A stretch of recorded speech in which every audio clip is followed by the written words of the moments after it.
So we're moving on to missions. And Counter-Strike had some great ones. Yeah. Awesome. Blitzkrieg, definitely powerful. Only Merrick. Play only when attacking. Untap each blocking mech that is not guarding. Those mechs neither deal nor receive damage. If no blocking mechs remain, deal damage to the target as if unblocked.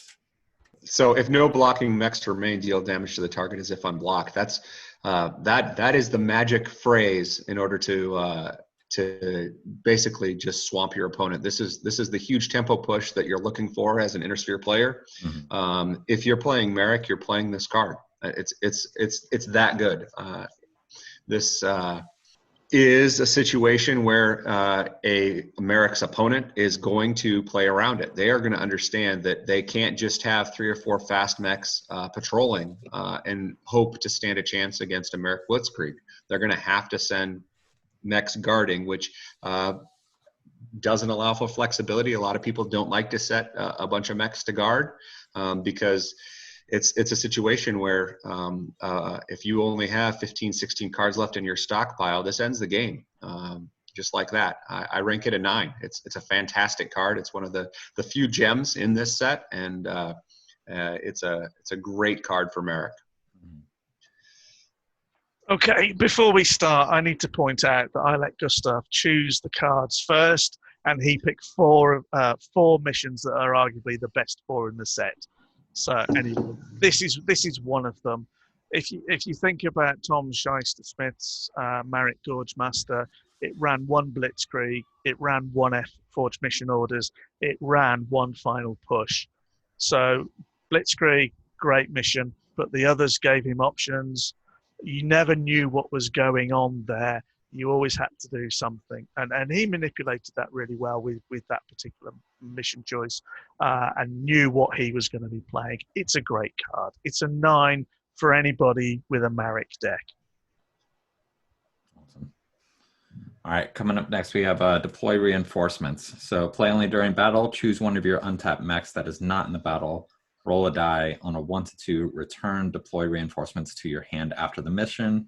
On a 3 to 6, tap that mech to have it join the battle. Okay. And another one of my choices, which I know a lot of people will find this to be slightly underwhelming, and maybe in today's play then it is. But if you put yourself in the context of playing Innersphere, playing a swarm deck with lots of 2 and 3 cost mechs, send a couple over, see what happens, see if the guy blocks.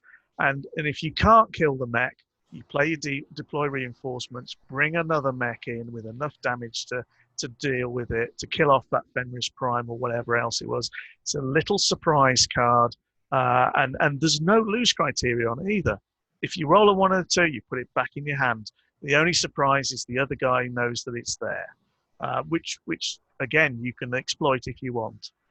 So it's a little mind trick. It's useful. It was used reasonably well early on. People wouldn't put 6 in a deck. They'd have 1 or 2 just for that little shock value. Possibly could play quite well in draft as well. Well, it seems kind of better too in the fact that it's not wasted. Like there's no chance that you're going to play it and nothing happen and it goes straight to your scrap heap. And so at least there's that there. And this does bring up a question that I have in terms of kind of the rules where it's not clear in terms of the order of things happening. And so if you are engaged in your battle, and let's say instead of you lose initiative, or let's say you win initiative, your opponent deals all the damage, they play their missions, and then you play this and bring that other mech in, does that reset the phase? No. So do they or so that mech they tap in can't be is not going to receive any damage. It's just going to it won't get damaged because there's nothing for it to be assigned to at that point. Right, it's not even in the group.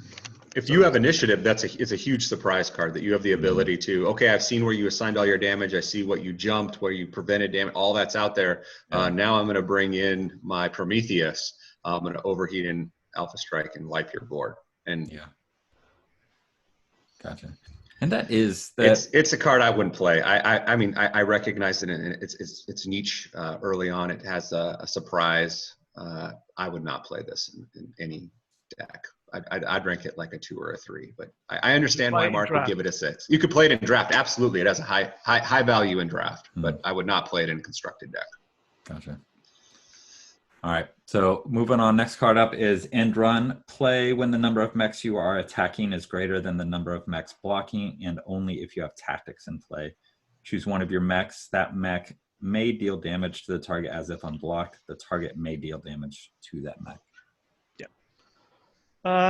Again, Gustav got all the full good ones, so I ended up with putting a little bit of flesh around them, so to speak. The conditions are a bit awkward to achieve. Play with more than he's got or your opponent's got. But actually, in that respect, it's a good finisher card. It's a good game breaker because you can select which one of your mechs deals damage to the target. So those 2 or 3 blockers, they can go out of the way, and you can deal with it. It's kind of heroic sacrifice without the drawbacks, apart from having more mechs. It's not going to see play in a lot of tournament or anything like that, but it's one of those game breaker cards that you kind of want in draft. You want something in draft that's going to allow you to remove that stalemate, which very, very often happens in draft. You want your heroic sacrifice, you want your blitzkrieg, you want your forged mission orders for that little bit extra that you need to deal damage to the stockpile. And this arguably, if you're playing with Counter-Strike, is one of those cards. So, it's usable. It's a 4 normally. In draft, for me, it's a 7. I'd say it's a 2 or a 3. There's so many better cards for constructed, but in draft, it's definitely a 7 or an 8. You're always looking for a way to push that little bit more and break the stalemate in draft. And I think it's definitely when Wizards of the Coast was designing cards, they had to look at cards and say these cards have to be playable both in a constructed circumstance and a draft circumstance. And End Run is definitely a positive draft experience for folks. So in limited play, gets a much higher ranking, so 7 or 8. All right, coming up next, we have 4, the Chancellor. Play only when blocked. For each blocking mech that takes structured damage during this combat, untap 1 attacking mech at the end of combat. Similar sort of card in that respect. When you think about End Run, it's one of those stalemate breaker cards. I know Gustav's going to talk about Overrun in a minute or two. But arguably in Overrun, you have to destroy everything on the other side. This card only asks you to deal structure damage. The trouble being that you need to deal a number of structure damage to mechs in order to untap yours. That may be or it may be a situation where actually you don't deal enough damage to kill the mech, and it's still on the board, which is a disadvantage. However, if you untap and go again, it's one of those game finisher cards. It's low only. I quite like it. I've played it a few times, and people don't expect it. That they expect the overrun, and then you just say, well, I'll deal 5 to that, and 5 to that, and 5 to that, and then my 3 untap and go again. You're out of blockers, and I can hit the stop bar for 15 or whatever it is. So you're not going to play 6. You might play 1 though. So for me, usable, probably better in draft. I think when you compare this to the Merrick card that I reviewed, you just see why Lau is a dirty trick player. And it's not as good as Blitzkrieg. I think we all agree with that, but it's definitely a playable card. I'd give it a 5. Higher in draft, probably a 7 in draft, but definitely a 5 in regular gameplay. It's definitely a situation where an opponent will think you have a overrun and you can get that tempo boost because they're tapped out and you get 1 back. Now, the issue here is with an overrun, they can chump block with 1 and you can have attacked with 5. All 5 of your mechs would untap. If you only have for the Chancellor in play, and you dealt the structure damage, only 1 of your attacking mechs could untap. So there's a trade-off there as well, where Overrun arguably is a better card, but it's definitely playable. Gotcha.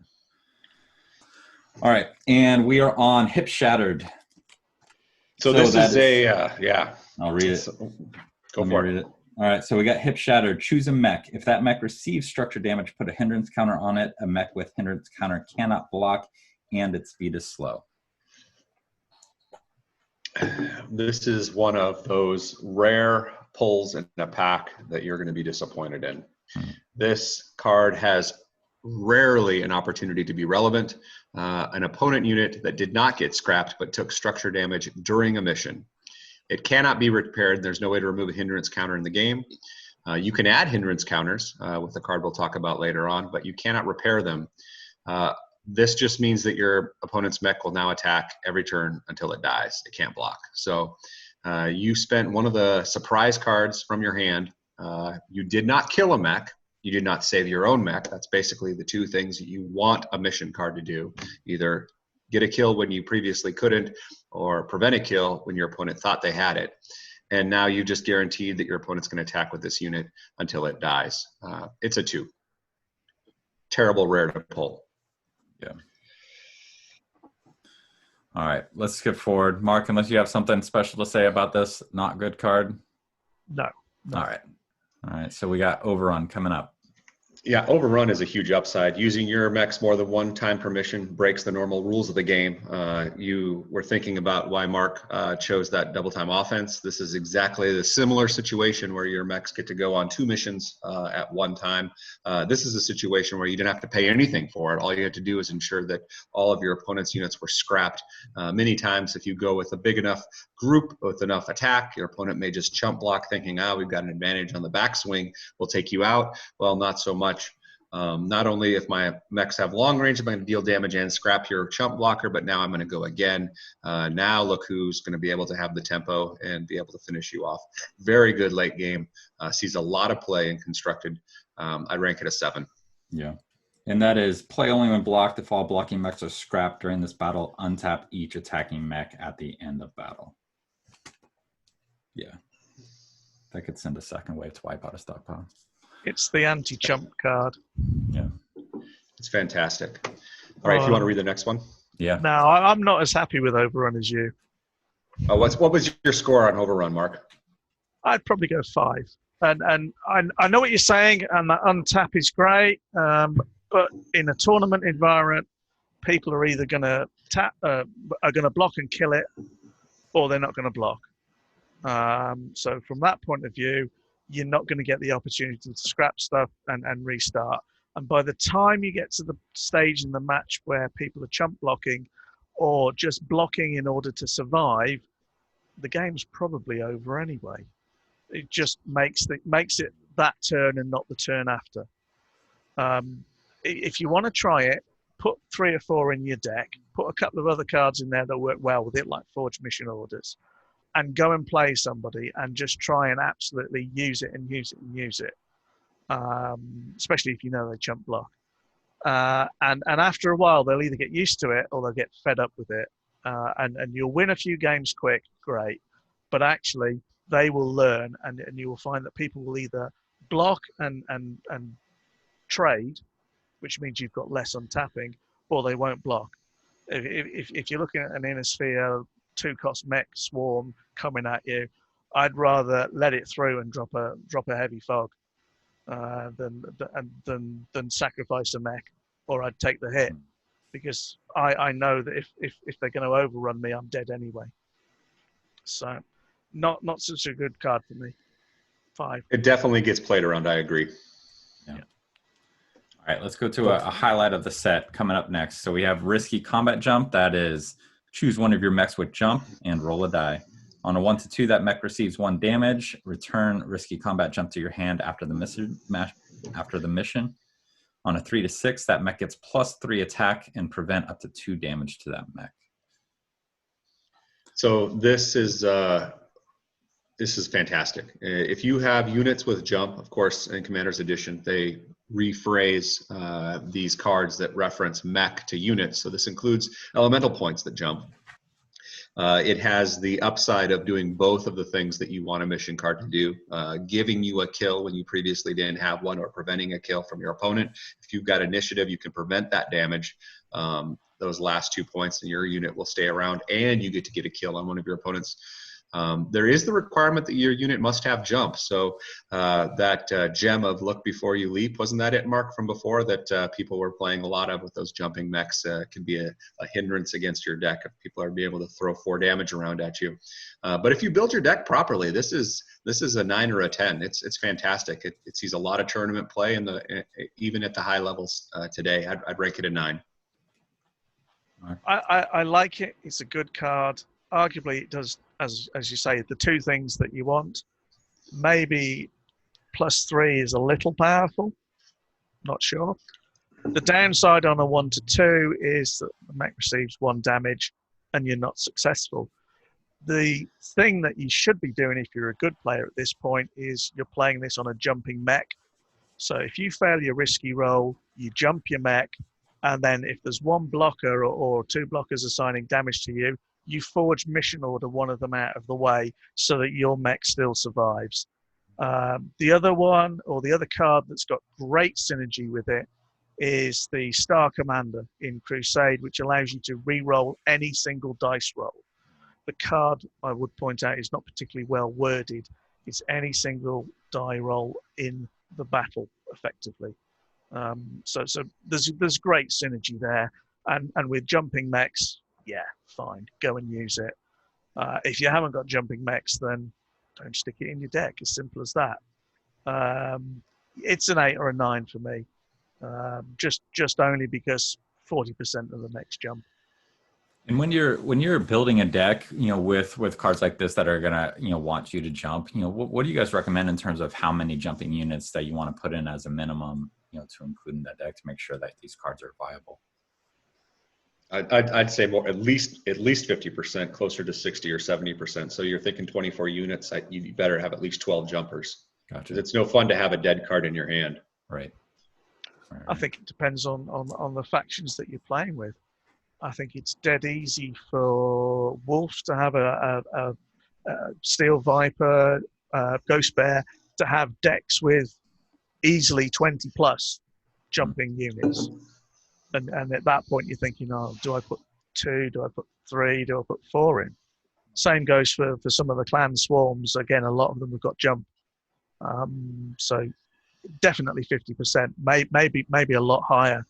And if you can build a deck that's practically complete of jumping mechs, then you're onto a good thing with this card. Awesome. All right, another. Well, I was going to say superior mission card, and that's appropriate, not intended. Next card, superior navigation. So play only when blocked. Choose a mech, roll a die. On a 1 to 2, draw a card after the mission. On a 3 to 4, that mech gets +4 attack. On a 5 to 6, that mech gets +4 attack, and it untaps at the end of the current mission. Travis, this is fantastic, and I just want to make sure everybody heard that play only when unblocked. So there is a limited contingency on when you can play this, but it plays well with Forge Mission Orders and Inside Job if you've got those cards in your deck as well. This dice roll has all upside. There's no negative to this dice roll. Worst scenario, 33% of the time, it replaces itself. It gives you a drawn card. 33% of the time, it's got a great upside at +4 attack. When we looked at good shooting, that's the baseline of a mission, give you +2. This doubles that, so 100% increase in output. And then 33% of the time, it has the best upside in the world, where you break the rule of the game. You get the +4 attack, and you get to untap and use that unit again. It is a huge, huge mission card. It's my favorite card to pull in Counter-Strike.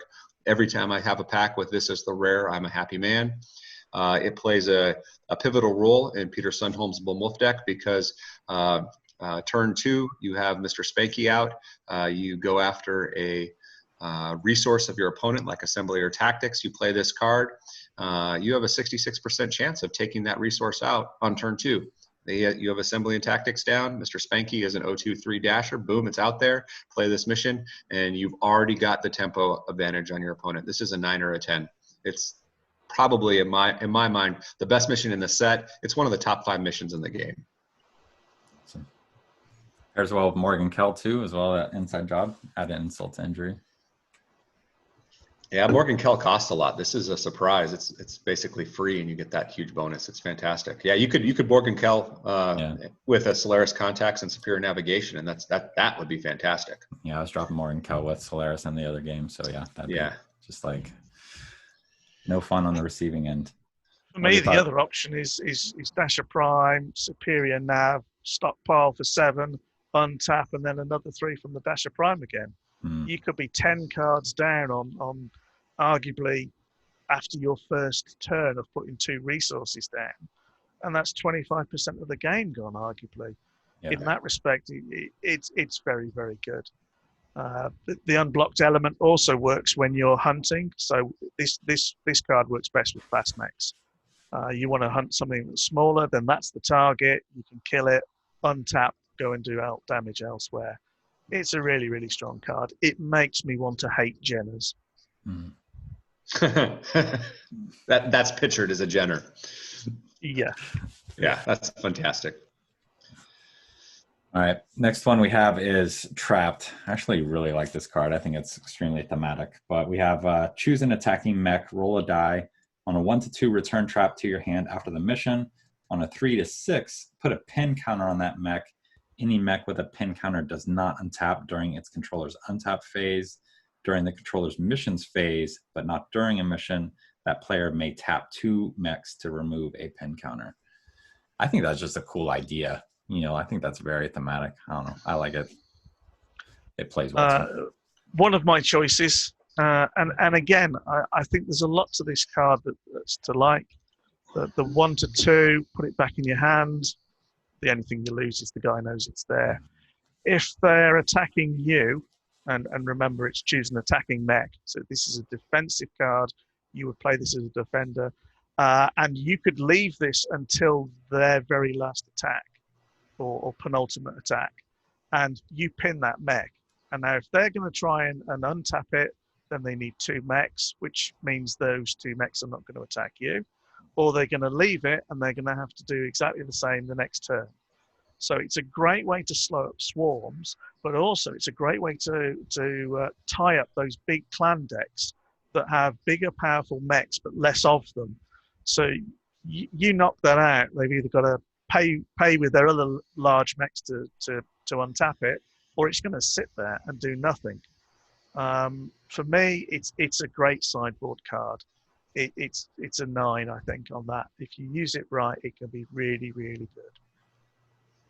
I agree. I think it's a really fun card to play in a Dirty Tricks deck.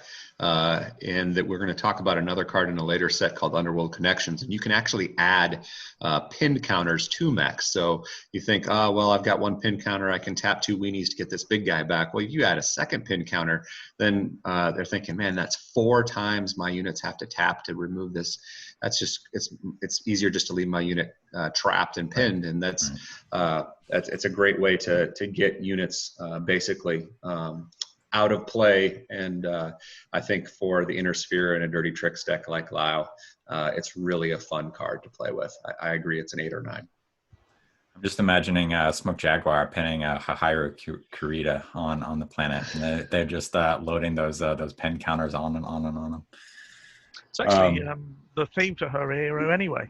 Yeah. It is, yeah. Any mechs that are attacked or in battle with him don't untap when he does. Mm-hmm. Yep. He has a built-in pin. Yeah, basically. Awesome. All right, last one. We have Vicious Kick. Play only during a battle. Choose one of your mechs, roll a die. On a 1 to 2, that mech receives 1 damage and return Vicious Kick to your hand after the mission. On a 3 to 6, if your mech is 60 tons or more, it gets +4 attack. Otherwise, it gets +1 attack. All right. Seems like a weird to go from +4 down to +1. Those 55-ton mechs. I guess they don't have a whole ton of oomph in their kicks. They're feeling a bit hard done by. Yes, we should have had bigger shoes on today. Yeah, exactly. Yeah. You're going to build a deck around this card, or you're going to build a deck and this card's going to fit into it. The +4 on anything in Battletech is as good as you get, pretty much. Superior Nav, for example, leap before, or look before you leap. There are a few others that we'll talk about as we go through. But +4 is rare. So from that point of view, it's potentially a high damaging card. There's no downside of it. You're probably going to play it on a big mech that's going to take a bit of a punishing anyway. So 1 damage isn't going to change the world too much. And it could make a serious difference between the amount of damage you deal to the opposing side. I quite like it. I can think of a number of mechs where you just think, yeah, I want to play a vicious kick on that. It's going to really hurt. So yeah, potentially very useful. When you think about those inner sphere heavies, a lot of them have 3 attack. A lot of the ones that come to mind, I mean, even in Kurita, we're looking at your Hamamoto Cheese and you're looking at your Grand Dragons, you can get 3. This on the heavies that you can get over that tonnage limit will give you that 7, and this can give you that scrap potential. So it does in the right deck. You look at your mech selection, it can give you those kills at 7. So I think it's definitely a positive, conditionally relevant if you build your deck right. Good card. I'd give it a 6 or 7. In draft, I wouldn't play it because you're not going to have that consistency to have those heavy enough mechs. It seems like, you know, in reading kind of missions like this, where the worst thing that can happen is that it goes back to your hand, and it just seems like that is kind of, you know, to have missions like that in the game, and then have missions that don't have that is just kind of like an automatic death sentence for a lot of those other ones. You know, where it's just like that you have the chance of playing it and it just goes straight to your scrap heap. You know, is that a fair assessment there? You think that's or are we picking all the good cards? Right. Yeah. Of course. Yeah. I mean, there are mission cards that have the 1 or 2 failure. Temporary Ceasefire is one that I don't think we picked the last time around. I don't think Mark picked that, but that card does see play in high level play just because the upside is so great. You know, basically 80% of the time you stop all damage. Right. That's not bad for a chump blocker. Yeah. Well, and that's, you know, even that, it kind of reveals a little that, you know, the chances are either you whiff on it, but you get a proportionally greater reward on it. You know, there's just so many of these mission cards where it's just like, you know, you got a mediocre benefit, and then, you know, you could just not get anything at all. Yeah, those ones are binder fodder for sure. Definitely. All right. So Mark, I think you had you know, put in a deck that you wanted to kind of go through real quick. Yeah. This is Dennis Brooks' deck from the 97 Worlds. Peter won with the Wolf deck, and what's the guy's name? Terry Borer came second with the Steiner McMallet deck. This one, I think it came 10th in the end, but Wizards actually gave it a highly commended award for the most innovative deck. And when you look at it, you just think, okay, there's a bit of logistics in there, and he's playing some heavier mechs, and I don't know much about most of those missions. They're not that great. But when you actually look at what the options are with the 3 missions that he's running, and he's running bait and switch, no quarter, and overrun. And I like this because it really, really does screw with your opponent's mind. Bait and switch is a bit like deploy reinforcements, but you swap mechs. So if I attack with something small and you block with something small, I can switch in one of my bigger guys to deal with you. Okay. No quarter basically says repeat the battle, but no missions, no alpha strike. Your armor doesn't refresh. It's pure damage again. And overrun says basically if you kill everything, untap and have another go.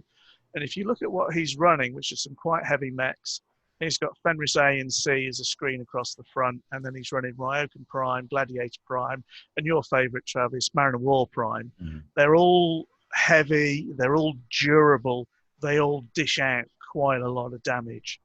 The Ryokan Prime is a 276, Gladiator's 310-6, 396. 396, yeah, and then 374. But for your Man of War, yeah. So if with that heavy amount of armor, they're going to survive and you play no quarter, beat up the other side, and overrun, repeat again, because it's a regurgitation of the mission. It's the same mechs, so initiative refreshes. So it really can play with the other guy's mind as to, do I chump block and lose because he's got overrun? Do I try and block and then get hit with bait and switch? Or do I try and really block and then he plays no quarter or one of the other cards? And my general consensus is that if you've got two of those three in your hand, the other guy's got a 50% chance of getting it right. Now that's going to turn out for you more than often, or 50-50. But if you've got all three, then you're talking about winning 66% of the time. So I just thought it was a nice example of where you can use missions that maybe you wouldn't normally use. I mean, Overrun arguably is the one that might go in your deck. The other two generally not. But he built a deck around it and exploited the options and the making the wrong choice by your opponent to the best of his intentions. I just really like the combination of it. I thought it was really clever. Well, and just looking at this, for the first time here, this just looks like a beautiful deck. I mean, the simplicity is off the charts. There's definitely no rares there that I see. I don't think there's even necessarily many uncommons. I don't have Michael's recall for every, one of the 1,000 cards and whether they're common. But Black Market and Black no Market, quarter, I believe. And which one? Oh, no quarter? I think no quarter. Okay. So we got... There's no rares in the deck. Fenris I believe, as well, is also uncommon. There's no rares in the deck now. So this is a top tier deck that anybody picking up the game can build with ease. I mean, you could go on eBay and get all these cards for probably $20. Oh, less than that. Yeah, it's a super cheap deck, and it's a top 10 deck, right, Mark? This was the 10th in the world. It came 10th in the first Worlds, so we're only looking at limited, unlimited, and Counter Strike. Mm-hmm. Well, how do you think this would hold up kind of in the later metas? These days, I think it would play too slow. Okay. You look at what's there. He's got Fenris A and Fenris C, which are a 2 and 3 cost mechs with assembly buyout on the Fenris C. They'll come out quick, and then it'll be that gap. It'll be the 3-4 cost mechs that are missing before you get to Mana War Prime at 5. Which is at the top end of what you would pay in today's meta. 5 Ryokans at 7 with 1A cost are quite expensive without some resource energy, energy engine like Merchant Cast and ICF, and your Gladiator primes are slow. So I don't think in today's meta it would hold its own, but you could have a bit of fun with it. I'll definitely say that. Yeah. Awesome. Well, yeah, thanks for bringing that one to our attention.